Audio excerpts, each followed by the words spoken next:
Where in your life do you or don't you have or see freedom?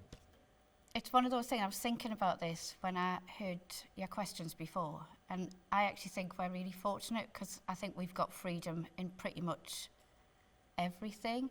And I know in day-to-day life it can feel like we don't, because I have to go to work and I have to be there at a certain time and I have to stay to a certain time and I have to do these certain jobs while I'm at work, and then I come home and I have to do this and I have to do that. But actually there's still a freedom to that I know some people around the world don't have. I think probably the place I feel the most free is on the beach, listening to the waves, looking through the sand and the rocks and looking for seagrass and things like that. That's probably where I feel the most free, but actually I think I am pretty free anyway. Does judgment from society restrict your freedom to present yourself how you wish? If so or not, why? I think less so now. When I was younger, yes, I always worried about what people were thinking and what people were saying, and but actually I don't care what people think anymore. I'm just me, and you either take me as I am or you don't. So yeah, I don't think it bothers me so much now. How do you think freedom has changed since World War II or in your lifetime? I feel like it's probably changed a lot.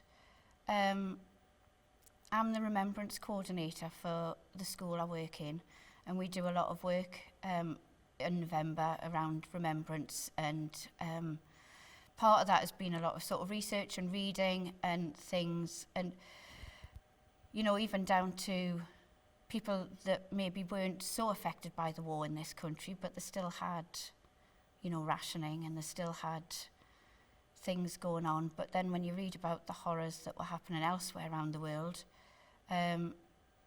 certainly Europe, I think, is a lot more free.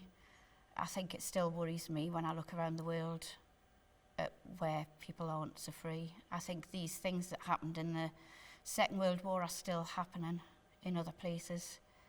But as far as Europe's concerned, I think we've moved a long way. How does things such as race, gender, sexuality and wealth affect you or other people's freedom?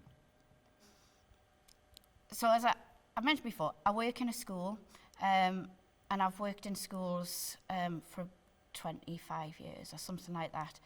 And I probably see the biggest differences within schools of how students are with each other, and how students, I feel that schools are much more inclusive now. We see a lot more students with special educational needs in mainstream schools, and they're just accepted, and more so I think than when I was in school.